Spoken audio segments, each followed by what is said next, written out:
Inch'Allah, dans le cours, on va définir c'est quoi une fondation. On va aussi définir quelques notions comme le tassement des sols, euh, la capacité portante du sol. On va aussi voir à quoi sert une étude géotechnique, là, une étude du sol. On va aussi voir les types de fondations, les fondations superficielles et fondations profondes, et comment choisir le type de fondation et غادي نشوفوا حتى joint de rupture, etc. Alors, comme définition, c'est quoi une fondation? Mais tu connais un ouvrage qui s'appuie sur un sol et lui transmet donc l'ensemble de charges.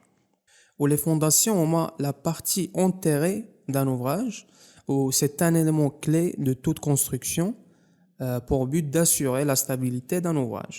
Le rôle donc c'est d'accueillir et transmettre les charges, que ce soit verticales, horizontales ou obliques, au sol. D'accord?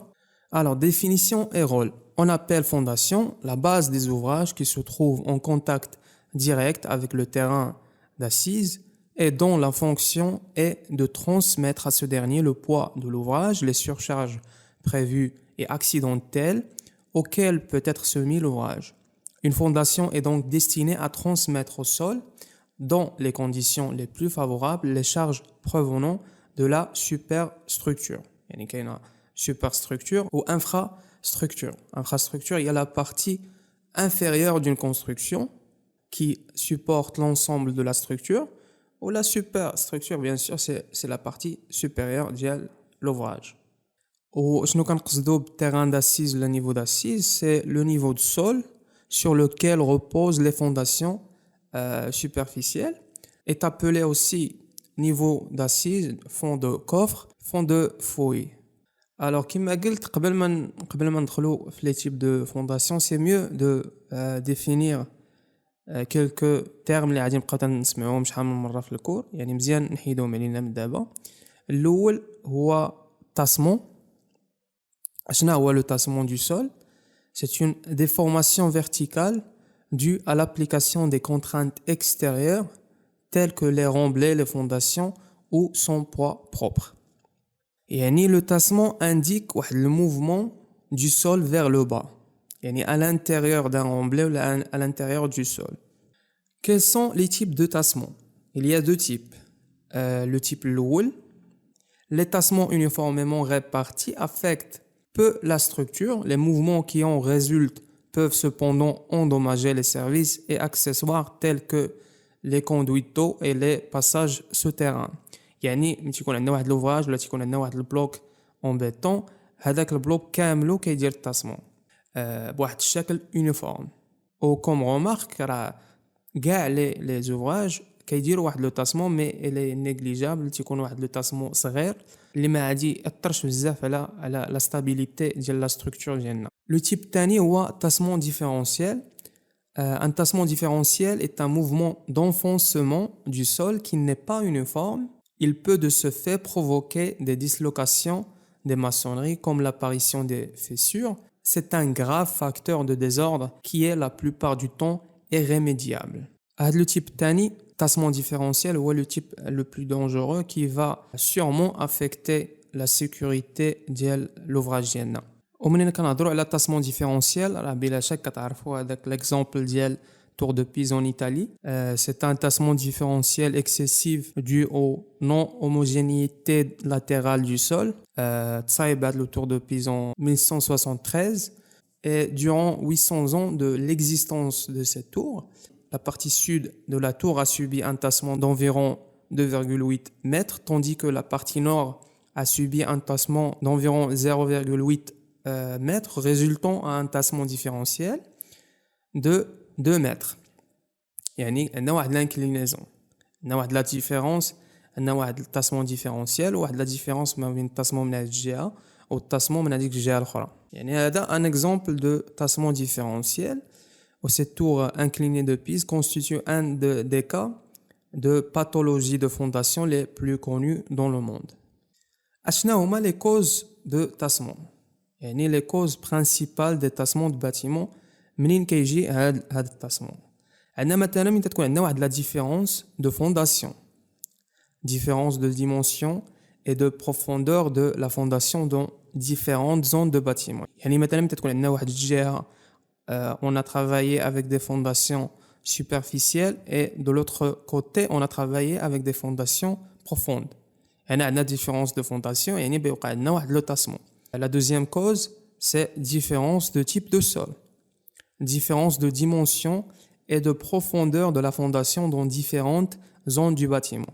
يعني تيكون عندنا في تحت الباتيمون ديالنا من جهه كيكون عندنا السول 1 عنده دي كاركتيرستيك ديالو ومن واحد الجهه كيكون عندنا واحد لو سول 2 وعنده كاركتيرستيك اخرين. لا troisième cause c'est terrain en pente. ملي كنبنيو en pente هنا ملي تيكون عندنا différence d'encastrement, absence de redond dans un terrain en pente. هنا lorsqu'on respecte pas la règle de 2 sur 3. ملي تنبنيو en pente, il faut respecter la règle de 2 sur 3. هذا le rapport هذا. La quatrième cause, c'est travaux d'excavation. Nous avons des travaux d'excavation dans le bâtiment ديالنا. Alors, on a décompression ou éboulement de sol suite à des travaux d'excavation. La cinquième cause, c'est vibration et secousse. Trafic lourd, trafic ferroviaire, des chantiers ou des tremblements de terre. Aussi, l'abaissement de la nappe phréatique peut causer le tassement. Aussi, on a des dessiccation des couches superficielles du terrain, sécheresse. On a la présence aussi d'arbres au voisinage immédiat dont les racines pompent l'eau jusque sous les fondations. On a l'excès d'eau. Par exemple, ruissellement, fuite, mauvais raccordement d'eau pluviale, etc. D'où les causes en général des tassements de bâtiments. Aussi من تيكون عندنا واحد la structure en deux blocs, واحد البلوك كيكون عنده un poids et l'autre bloc تيكون عنده واحد le poids différent. ايضا منين تيكون واحد الباتيمون construit في واحد la date et l'autre في واحد la date اخرى. Et aussi lorsqu'on construit sur un remblai de profondeur différente. Là, il y a risque de tassement différentiel car l'épaisseur de remblai est en effet très variable sous les deux fondations. Une application de tassement, qu'est-ce que vous remarquez dans cette image? On a une fondation sur le bon sol et fondation sur le remblai. C'est une mauvaise solution. Ici, l'ouvrage repose sur des sols de nature différente. Qu'est-ce qu'il faut faire? La bonne solution, c'est les fondations de l'ouvrage sont toutes implantées dans le bon sol. Et qu'est-ce que vous remarquez dans cette image? Alors, dans cette solution, le tassement différentiel est possible. Les fondations reposent certes sur un remblai ancien, mais celui-ci masque une couche compressible et peu résistante.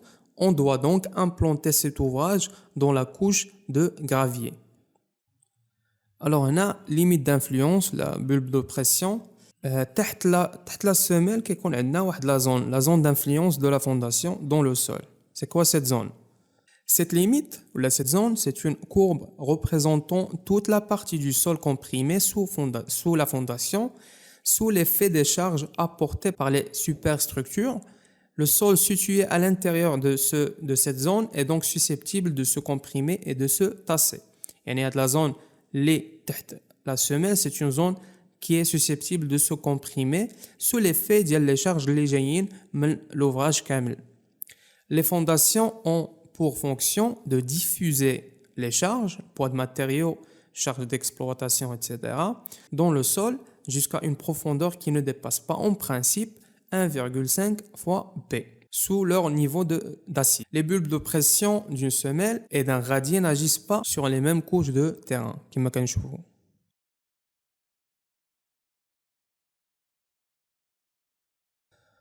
Une autre définition, c'est l'étude de sol. بلا شك هذه واحد الحاجه كنسمعوها ديما سواء في الجيوتكنيك سواء في لي فونداسيون سواء في روت etc. Alors هنا à quoi sert une étude géotechnique? Alors كنديروا واحد l'étude géotechnique pour identifier les risques liés à la nature du sol et pour proposer des solutions de fondation adaptées à la nature du terrain et au projet et pour assurer ainsi la pérennité du projet et optimiser le coût global de la construction. يعني كتعطينا le type de fondation le mieux adapté ou les profondeurs des assises. وكنعرفوا aussi la composition du sol, l'épaisseur des couches et sa force portante et l'état des nappes aquifères. D'accord. Alors comme définition, l'étude de sol, c'est la discipline de la géotechnique, s'intéresse à la composition d'un terrain pour pouvoir définir les principes de construction de votre maison et son type de fondation. Alors, la capacité portante du sol, ou là sa force portante, il y a un taux de compression admissible.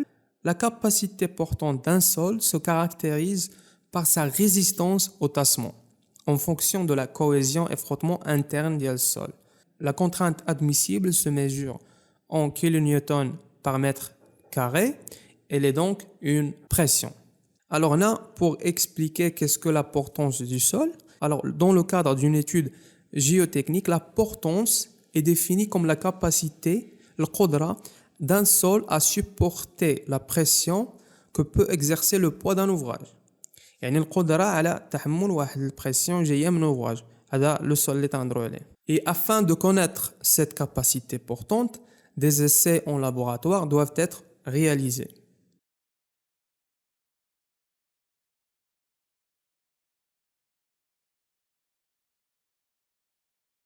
مزيان. Alors d'abord, on a les types de fondation. Les types de fondation. Les critères qui influencent le choix d'une fondation sont la qualité du sol, les charges amenées par la construction, brassard, et le coût d'exécution. يعني ديما في la génie civil حنا خدمتنا هي de respecter les règles, يعني les règlements de calcul, etc.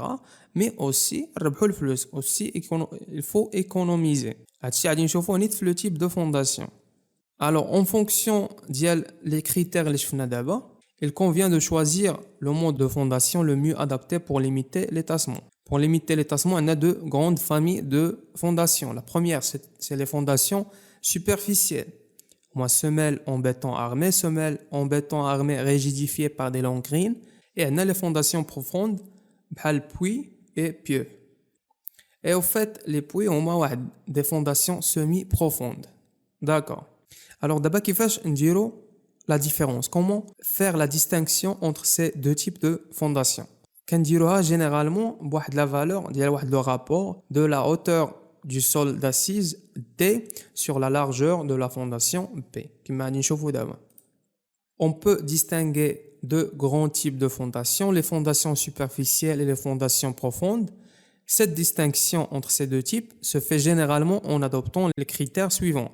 Alors, si D est inférieur à 4 fois B, la fondation est dite superficielle. Ou là, le rapport D sur B inférieur à 4. Alors, si D est entre 4P et 10 fois B, la fondation est semi-profonde. Et si D est supérieur à 10 fois B, cette fondation est dite profonde. Avec D, c'est la profondeur de la base de la fondation par rapport au terrain naturel, il y a l'ancrage, et P c'est la largeur ou diamètre de la fondation. Comme كنشوفوا هنا في هذه التصويره عندنا profondeur en mètres et largeur P en mètres. ملي كنوصلوا واحد la profondeur de 3 mètres, كنهضروا هنا على des fondations superficielles بحال اللي قلتي la limite. Et ملي كنفوتوها كنوصلوا les fondations profondes. Alors هنا نديروا واحد l'exemple باش نشوفوا comment faire le choix des fondations. Alors, on a par exemple, il a une semelle de largeur 1,2 m, une profondeur de fouille de 2,4 m, soit D égale 2,4 m et P égale 1,2 m. Donc, la fondation est dite superficielle. Le rapport de D sur B est inférieur à 4. Et si par exemple on a une fondation de diamètre 0,9 m et une profondeur de fouille 5 m, soit D égale à 5, P égale à 0,9 m, on trouve quoi? On trouve que cette fondation est profonde. D'accord.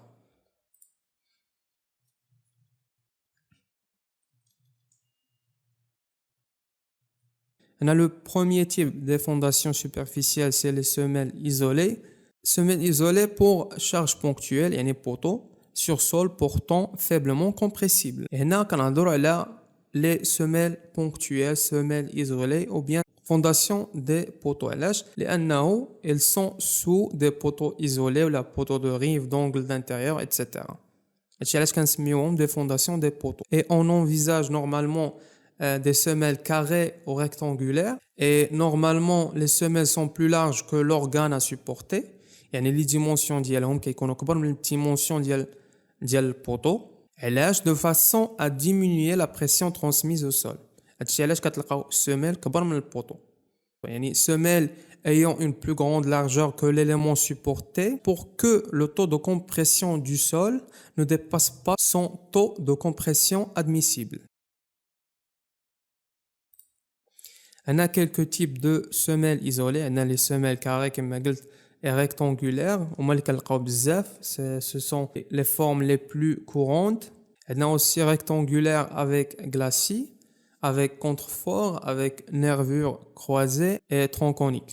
Il y a aussi un autre type اللي كنلقاو بزاف ملي تيكون عندنا واحد structure حداها واحد الفوازان هما les semelles excentrées. Et les semelles excentrées, on a toujours un risque de renversement. Alors il faut lier cette semelle avec une autre semelle à l'aide d'une poutre de redressement. هنا نيت نشوفوا علاش كما قلت كتكون les dimensions d'une semelle plus larges que les dimensions ديال البوطو باش aussi éviter le poissonnement. Le poissonnement هو l'enfoncement d'une surface, tassement d'un sol, déformation d'un élément de structure sous l'effet d'une charge localisée. غنشرح كيفاش. Alors مثلا تخيل شديتي واحد الكتاب وكتدفع به واحد اليد. هنا عندنا واحد لا شارج ريبارتي وما كيكونش بزاف ديال الديغا. مي الا شديتي واحد ستيلو ودفعتي به اليد ديال صاحبك توقع واحد المشكل لان هنا هاد لا شارج اي كونسونطري. اي سي لا ريزون كيما قلت سي لا ريزون بور لاكيل لي ديمونسيون ديال لا سوميل كيكونوا كبار باش ما يوقعش البواسونمون. اي اوسي باش هادوك لي شارج يدوزوا للصول بواحد الشكل تدريجي. التيب الثاني ديال لي فونداسيون سوبرفيسيال سي سوميل فيلونت ou la semelle linéaire ou la semelle continue. Les semelles filantes sont les fondations des murs, surtout les murs en parpaing et les voiles. Et les semelles filantes servent à répartir les charges sur une plus grande surface afin que l'ouvrage ne s'enfonce pas dans le sol. Et on a les semelles filantes كنلقاوهم تحت les murs, تحت les voiles كنديروا تحتهم les semelles filantes. يعني عندنا واحد l'élément qui est linéaire ما يمكنش نديرو تحتو دي سيميل ايزولي. ومن تيكونوا عندنا لي بوطو ترو رابروشي ملي تيكون البوطو حدا البوطو تقريبا كنديروا لي سيميل فيلونت.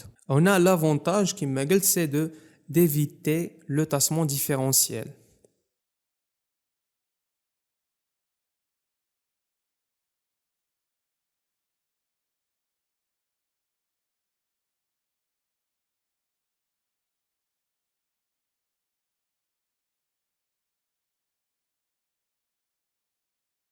Alors les avantages et les inconvénients le type de fondation superficielle. D'abord les avantages, la mise en œuvre de ce type de fondation est simple et faible coût.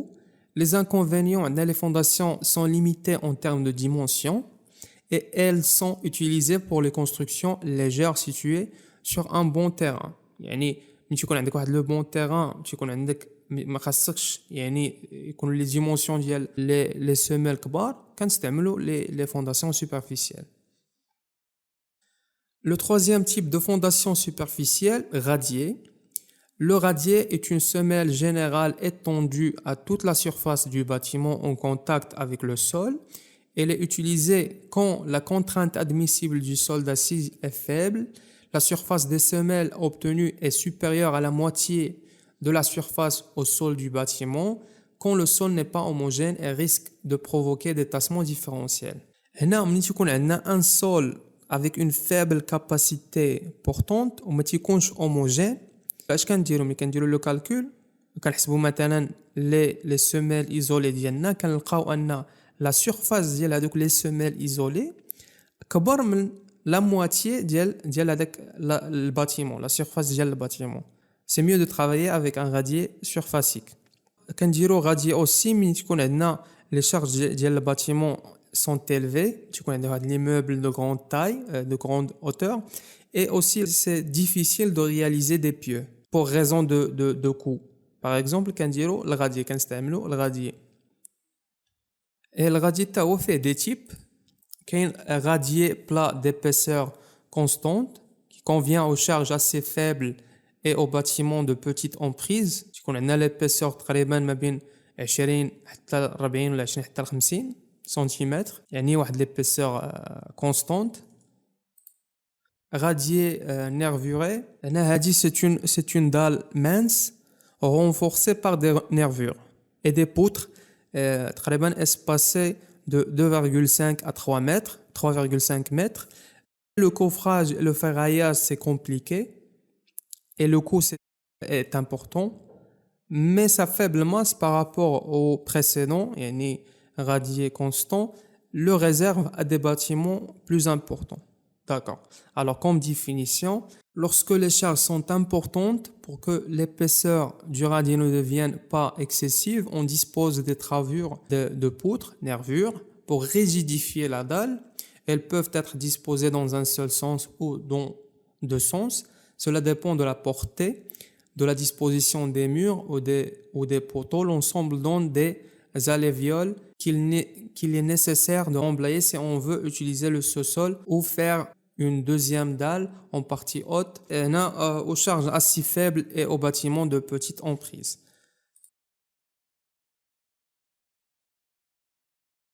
Le type Lahore, radier champignon. Alors, dans le cas d'une construction ossaturée, on peut traiter le radier selon le principe des planchers champignons qui ne comportent pas de nervures, ce qui permet d'avoir une surface plate et dégagée pour de grandes portées. Parce qu'on a des grandes portées, la fondation d'Yenna. Et le type, les charges sont transmises des poteaux à la dalle épaisse par l'intermédiaire des chapiteaux, ce qui permet la répartition progressive de la charge.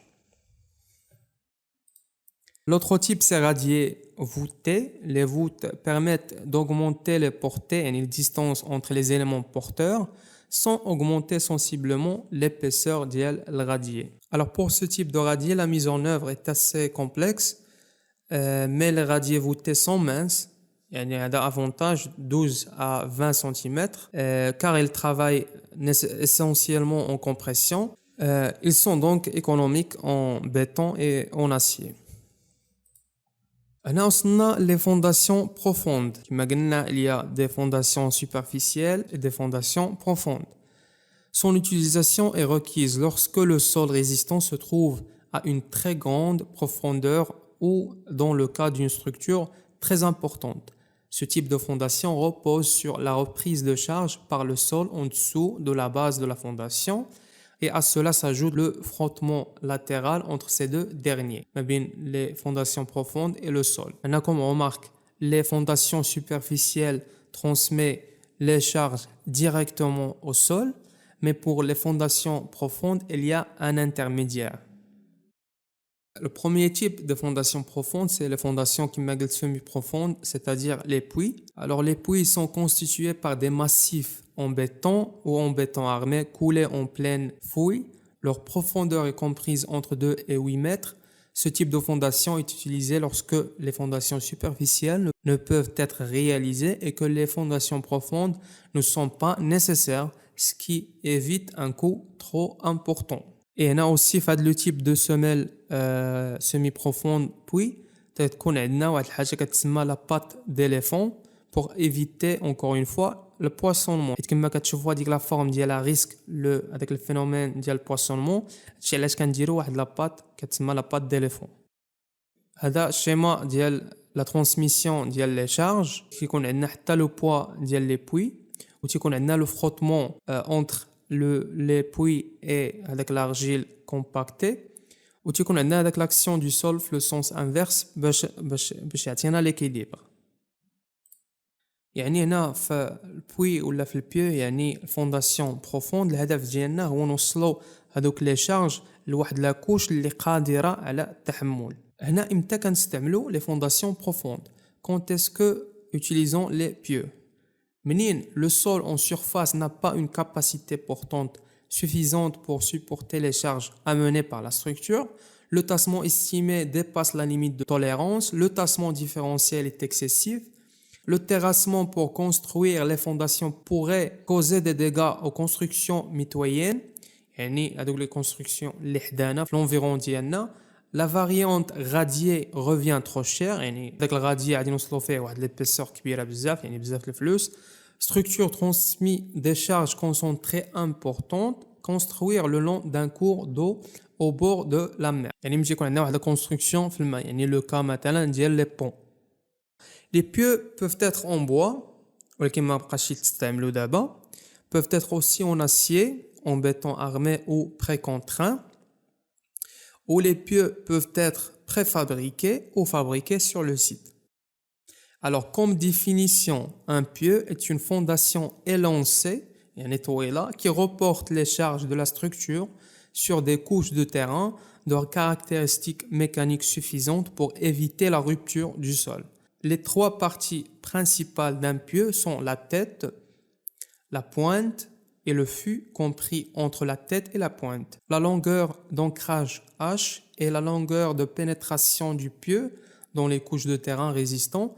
La figure suivante représente les différentes parties d'un pieu. بالنسبة للprincipe de fonctionnement des pieux, les pieux agissent sur le sol, soit par frottement latéral, QF. C'est quoi? C'est une réaction verticale mobilisée par le frottement du sol sur les parois latérales d'un pieu. Sa valeur dépend du sol et l'état de surface du pieu. Elle est positive lorsque la réaction est dirigée vers le haut. Aussi, le pieu agit sur le sol par effet de pointe QP, l'appui de sa base sur le sol résistant, et par frottement latéral et effet de pointe, les deux, QF et QP. يعني هذه هي la nature ديال الرياكسيون ما بين البيو و لو سول. سواء تكون عندنا واحد الفروتمون لاتيرال في هذيك لي باروا ديال البيو، سواء تكون عندنا ليفي دو بوينت يعني لابوي في لا باز ديالو على لو سول ريزيستون، سواء بهم بجوج QF et QP. Et كما قلنا في الكلاسمون selon la fonction des pieux كنلقاو pieux colonne ou la pointe. Les pieux se comportent comme une colonne ancrée dans un substratum rocheux et transfèrent directement les charges verticales aux couches inférieures. Soit des pieux flottants, pieux qui ne transmet les charges que par frottement latéral. Il est utilisé dans le cas où le substratum n'est pas accessible à une certaine profondeur. Et les pieux combinés qui combinent les deux formes qui m'agnent. L'équilibre est maintenu par la résistance en pointe et de frottement latéral. بالنسبة للمود opératoire de réalisation des pieux هو هذا كما كنشوف هذا الشيما. Normalement كيكون عندنا réglage et pré-forage. Après تيكون عندنا واحد الفورage à la tarière, mise en place d'armature totale ou partielle, et enfin le bétonnage à la colonne.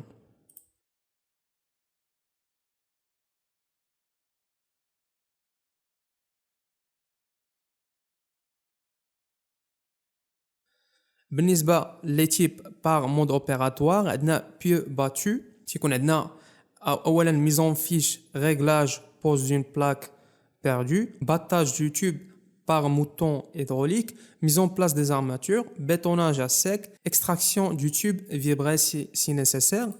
بالنسبة les pieux battus, ce sont des pieux préfabriqués généralement en métal ou en béton armé. Et les pieux métalliques sont des tubes qui peuvent être ouverts ou fermés à leur base en forme de H. Deuxième type, c'est pieux forés simples. Les pieux forés simples sont idéalement utilisés quand le sol est suffisamment cohérent et situé au-dessus des nappes phréatiques. Le principe d'exécution reste le même que pour les pieux forés tubés, mais le tubage n'est pas nécessaire. Le pieu est exécuté sans nuisance sonore et sans vibration. L'ancrage se fait dans les terrains durs à grande profondeur. Le type de forage souvent utilisé, tarière, paquette, carottier, trépont. Diamètre courant de 500 à 2000 mm, profondeur max 70 mètres. Un schéma ديال le mode opératoire ديال pieux foré simple. 1. Mise en fiche, réglage, préforage. 2. Mise en place de la virole. Forage à la tarière, ancrage au carottier. Mise en place d'armature et bétonnage à la colonne. Contrôle de la race de béton. Les avantages de pieux forêt simple, bon marché, économie substantielle de béton par rapport aux techniques traditionnelles, respect du diamètre demandé, passage dans les anciennes fondations, forage dans les anciennes fondations, visualisation du sol en base du pieu, ancrage dans le bedrock, fond horizontal. On a aussi les pieux forêt micro-pieux, schéma de mode opératoire. 1. Mise en fiche, dima, réglage et forage. 2. Forage sous tubage, bout collé au mortier. Mise en place d'une armature pouvant être équipée des manchettes pour l'injection sous pression, scellement au coulis au mortier de l'armature. Récépage et soudage d'une plaque. On a aussi les pieux forêt tubés dans le cas de sols de faible cohésion. Un tubage où l'utilisation de boue permet d'assurer la tenue des terres durant les opérations de forage. On parle alors de pieux forêt tubés. Les pieux forêt tubés sont particulièrement bien adaptés pour les travaux fluviaux ou maritimes, tels que les fondations de quais, les fondations de ponts en rivière. Outils de forage, tarière, baquette, carottier, penne circulaire trépan, diamètre courant de 600 à 1500 mm, profondeur max de 60 mètres. بالنسبة schéma de mode opératoire. 1. Mise en place et forage du premier élément de tube. Mise en place du cuvelage provisoire par pression et rotation alternative. Suite du forage avec tubage récupérable. Forage dans le tube sous suppression d'eau si nécessaire. Mise en place de l'armature et bétonnage au tube plongeur. Extraction du tube provisoire. On a aussi pieux forêt à la boue. Ces types de pieux forêt s'utilisent sur toutes les natures de terrain de grande profondeur. La stabilité des parois de forage est assurée par une boue thixotropique, bentonnette ou polymère. Le type de forage appelé baquette est de section circulaire. Après descendre dans le forage d'une cage d'armature, l'excavation est remplie de béton à l'aide d'une colonne de bétonnage. L'outil de forage utilisé, baquette, carottier, trépan, diamètre courant de 620 à 1980 millimètres, et profondeur maximale c'est 60 mètres. Comme on a un schéma de mode opératoire, on a implantation, centrage de tube de forage et préforage. Après fonçage du premier élément de tube, ce dernier est rempli de bentonnette. Continuation du forage sous réalimentation et chargement de la boue jusqu'à la profondeur d'assise. Le niveau de la boue bentonnettique se situe au moins 2 mètres au-dessus de la nappe phréatique. Au niveau de l'assise, nettoyage du front du forage, évacuation et recyclage du fluide de support, mise en place de l'armature, substitution de la bentonnette par du béton, bétonnage au tube plongeur, fin de la phase de bétonnage et après retrait du tube plongeur, début de l'extraction du tubage. La dernière étape, c'est extraction du tubage, virole et vérification du centre bas final, contrôle de la race béton. Les avantages et les inconvénients des fondations profondes. Les avantages, c'est prête à l'emploi et rapide. L'inconvénient, c'est coûteuse et nécessite des matériels spéciaux pour la mise en œuvre. Alors pour les fondations, quand il y a le joint de rupture, par exemple, si on a un bâtiment avec 2 blocs, on a bloc 1 et bloc 2, on utilise généralement des joints de rupture pour éviter les tassements différentiels. Et là, on a la charge descendante par le bâtiment fait le bloc 1 supérieur à celle du bâtiment fait le bloc 2, c'est-à-dire le premier tassera plus rapidement que le deuxième. Comme définition, joint de rupture, lorsque des tassements sont à craindre, les fondations doivent être fractionnées. Le joint de rupture avec une épaisseur de 20 mm. Et comme on remarque, les joints de rupture peuvent jouer le rôle aussi d'un joint de dilatation, mais les joints de dilatation ne peuvent pas jouer le rôle d'un joint de rupture.